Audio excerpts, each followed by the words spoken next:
Hello YouTube, this is Morgan Airspeed Prime here with my next Avatar news update video. So we've got a lot of different stuff to cover here, so let's go through this. We've got like some Netflix Avatar news at the end, some new Displates, some stuff on the Voyage of the Unity Kickstarter. We'll start with this. So Braving the Elements Season 4 has started. Earlier this week we got the first episode of the season with Mike and Brian going over basically the development of Korra as a lead into Korra Book 1, which they're going to start to review kind of episode by episode.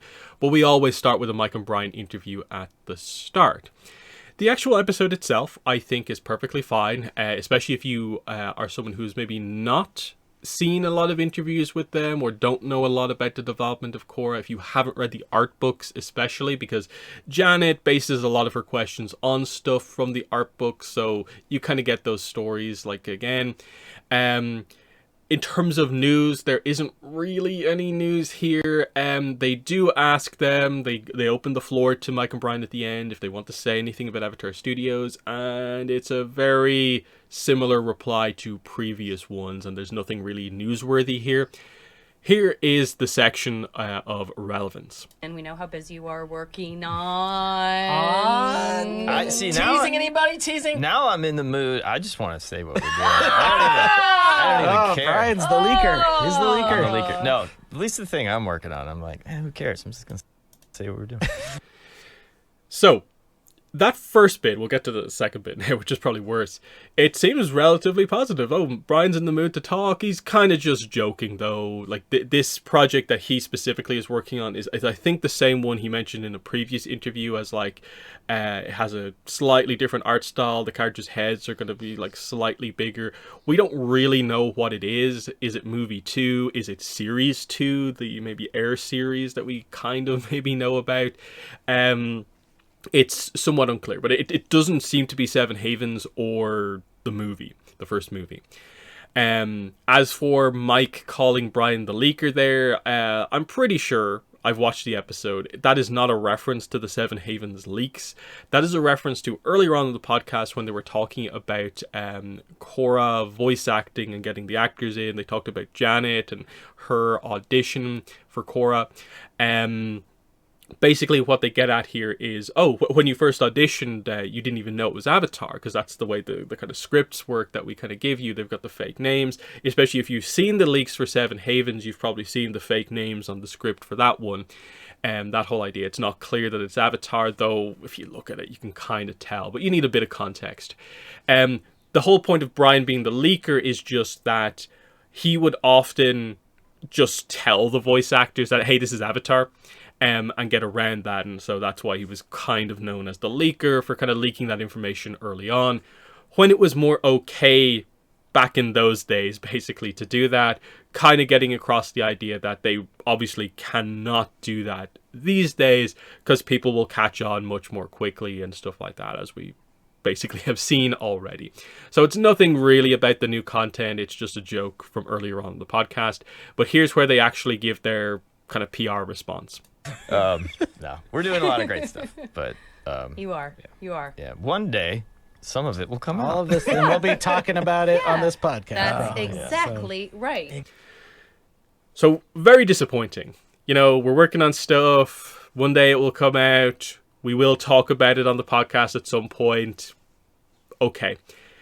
If this was before the delay, I think everyone will be incredibly annoyed at this response. I think people are already a bit annoyed at this response, just that they're unwilling to say anything, including public information that's out here. Like this is an opportunity to like tell people who maybe only listen to the podcast that, hey, there's this Aang movie coming out. Hey, there's a series coming called Seven Havens coming out. And I get it, they probably recorded this podcast a couple of months ago, but was it before both of those announcements? I'm not really sure, especially the Seven Havens one back in February. I'm not sure. But either way, it's post-delay now, and they probably knew a few months ago that the delay was probably going to happen, explaining why they don't say anything here, because they're talking about a series that's effectively a year and a half away, not really a couple of months away like we maybe thought prior to the delay. So it is understandable because it's October 2026, not January 2026 for the movie, but it's still wow, you could tell that something changed there just from the start, where they're more jokey to really serious, blunt, like, we are working on stuff, it will come out at some point in the future. Like, it's really, really clear that they don't want to be the ones to say anything that they weren't meant to say. Like they'd get in trouble despite being the kind of heads of the studio to a certain degree. It's a bit frustrating.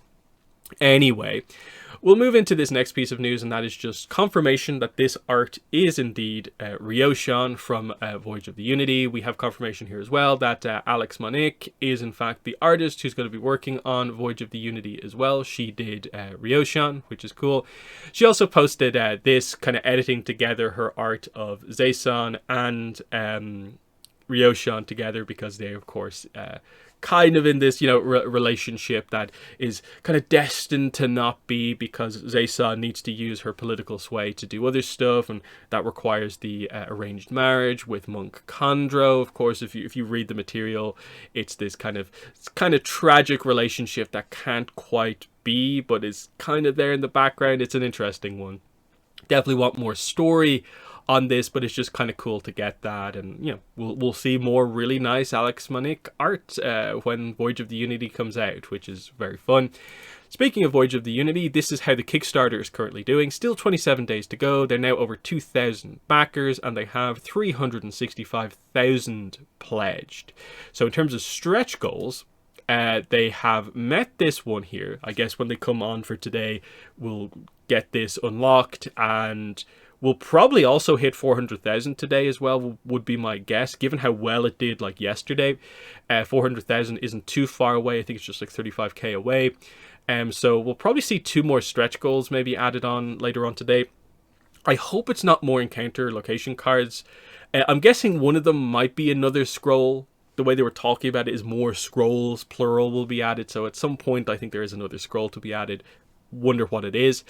But they need to have an interesting stretch goal that properly adds stuff to the lower tiers, especially standard and deluxe. They said some of the stretch goals are going to affect that, and while technically sure, the card ones kind of affect the other books because the art for those cards is in those books, it's kind of like sure, but like not really. But like, and that's where like the main takeaway for I think the stretch goals is that I think most people do find them to be a bit disappointing. That there's not much substance to kind of a lot of them. It feels like it just gives you the opportunity to go in on the higher tiers because there's now more, or you now have an opportunity to buy another scroll if you want, rather than it adds something on. And I think that just means it's a bit like, come on, be a bit more generous with these stretch goals, I think. But will be interesting to see how it goes from here.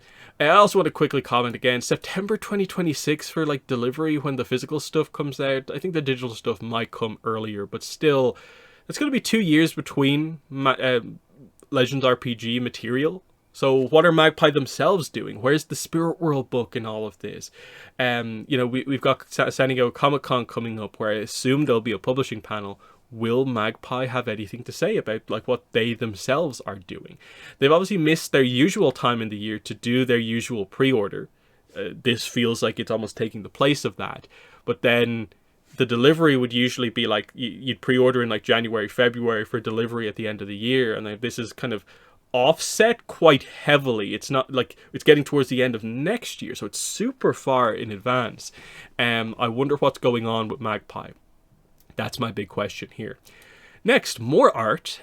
New displates once again. So I talked previously about these ones, the duels between the characters. Now there's these 4 new character pieces here. So let's go through these in detail. We have Yue, Toph, Suki, and Azula. So Yue, Suki, and Azula are for sure done by Alex Monique, who we just talked about. So Yue is really nice. It is Moon Spirit Yue, Moon in the background, super clean art. Anyone who's a Yue fan, I think this poster is definitely going to be one you probably want to get. Super nice. This Toph is the one of the 4 we don't know is done by Alex Monique, but it might be. We just don't know for sure. But yeah, it looks really nice. I like the pose. The rocks in the background look nice as well. It's a clean, more modern Toph piece of art compared to some of the other displate art that they have. The Suki's particularly nice. I like the action pose. I like the kind of silhouette, kind of spirit of kind of Kyoshi in the background, kind of highlighting she's a Kyoshi warrior. This is who it's based on. Really, really nice there. And then the big one here is probably just Azula. Like, Azula gets a really new modern piece of art, generating lightning here.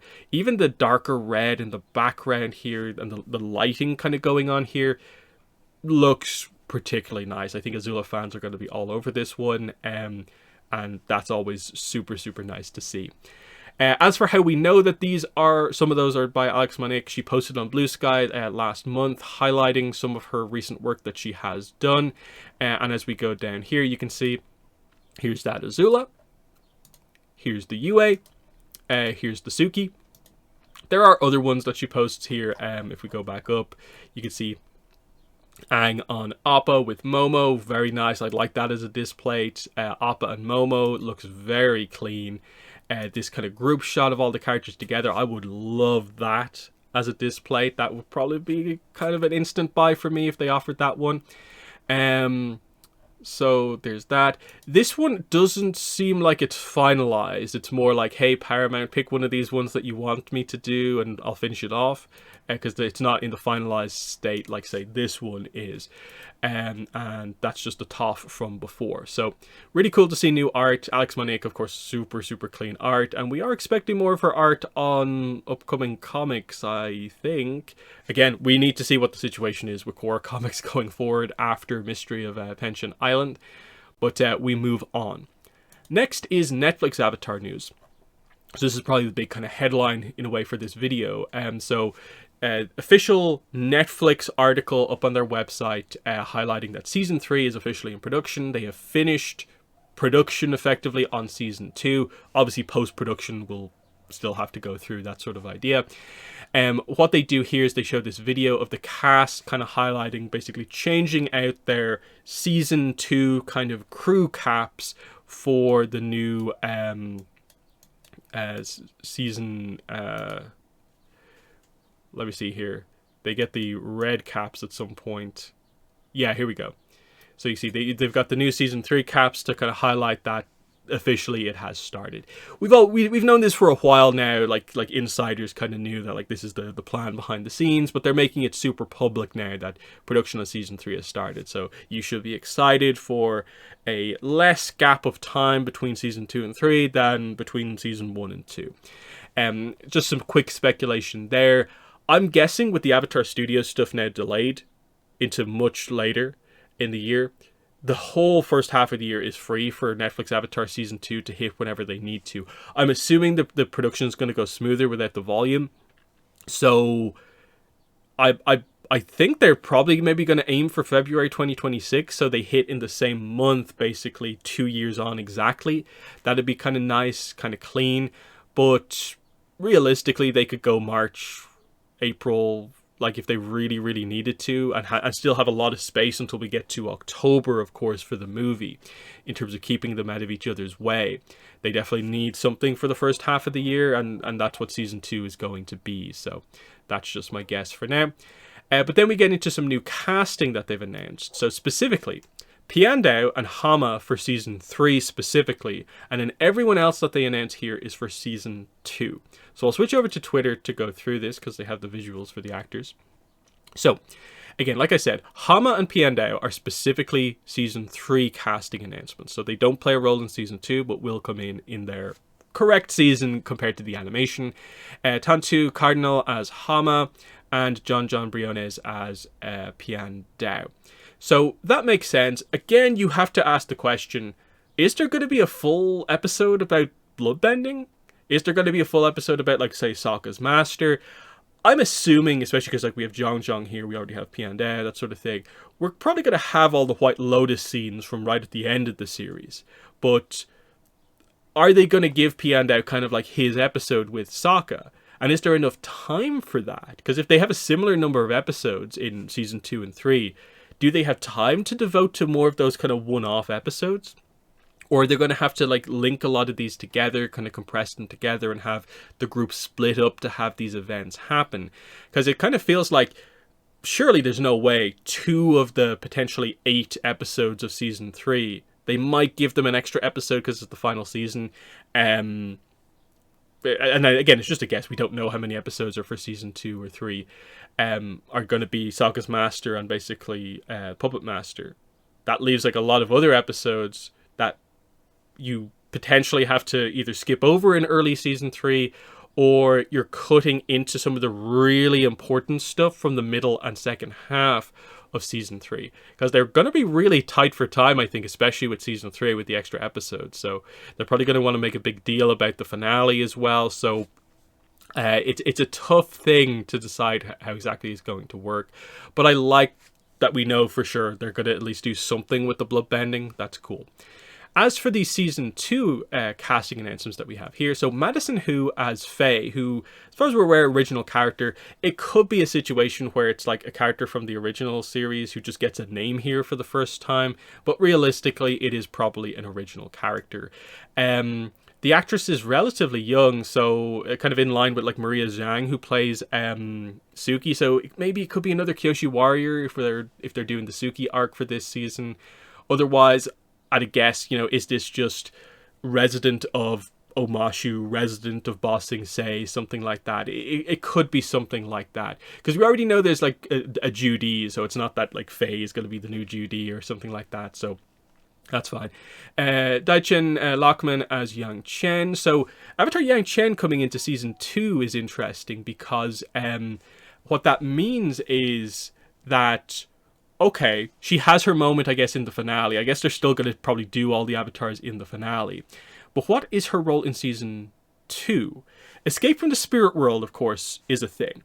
And I'm wondering, will they attempt to bring that into play maybe towards the end, in that, like, Aang gets shot down by Azula, he quote-unquote dies, the Avatar state gets damaged, and is kind of quote-unquote, like, saved from being completely destroyed by the spirit water. And then Aang goes through the past lives, basically, to eventually meet with Yang Chen to kind of fix that connection, with the idea that the physical injury is the last kind of step on the process to completely fixing kind of everything in the Avatar state. So they could do that they could bring Escape from the Spirit World in. Otherwise, like, they could give the Avatar state explanation to Yang Chen. That's certainly something they could do. Otherwise, like, are they going to do any of the comic stuff, like bring in the old Iron stuff? I don't really think there's any particular way to overly do that. The Zhang stuff, bringing that in a little bit, they might do the thing where maybe Yang Chen is the one who asks Zhang to train Aang, just to make her the avatar of the season type thing. But otherwise, it's a little bit interesting. I suppose the Guru as well, especially given the location it's in, that might be a thematic kind of place to do Yang Chen, where she helps to maybe guide Aang through the chakras. I don't know if we have a Guru actor already or not, so they might do a replacement there potentially that could work out in their favor, because again, they're going for the idea that, like, Aang is able to go up to effectively a statue of the Avatar and meet with them there, and they have a big scene. If he's going to the Eastern Air Temple, well, there's a statue of her there. That's the clear-cut, probably obvious idea to do it, but we'll see. Dolly De Leon as Lowen Lee, so that makes sense. This is going to be Azula kind of properly coming into her own as a character after the kind of odd scenes with her in season 1. So yeah, a lot of the other characters are going to properly come into play. They might actually name Mei and Tai Lee in the episodes this time out, and Lowen Lee kind of connected in that regard. Lily Gao as Ursa, so obviously there's confirmation that, okay, Ursa's going to be in season 2, Zuko alone flashback. That's probably going to be something they focus on quite heavily. They seem to really put the care and attention into the Zuko stuff, especially the big character stuff, and this backstory is going to be super key. I do wonder, will they bring in any of the comic stuff where those backstories are fleshed out a little bit more, because we know the full story now. Might they give us more of that story at this point in time? How much will they tell? That will be kind of interesting to see if they maybe alter that at all. So that's going to be exciting to see that flashback. That's going to be a key thing that I actually have relatively good confidence they'll do that well. It's just, will it be consistent across the board? That sort of idea. Terry Chen as Zhang is really, really interesting. Zhang Zhang being introduced in season 2 is so weird because it feels like the timing is kind of terrible, because now the character has missed an encounter with Zhao, and that kind of connection is kind of gone missing. You've taken out a key moment. Similarly, you've taken out his moment where he's the one to first explain to Katara that she has healing. So that's gone. So what are they going to do in season 2? And are they going to have the time to do this in the middle of everything else? Where like, okay, I'm guessing they're going to have Aang attempt to learn firebending to set up the significance of Zuko being his firebending teacher in the next season. When does that happen, and where? And again, how exactly does it come about? Does it have the same impact without those other dynamics going on at the same time? Are we still going to do like Aang burns Katara?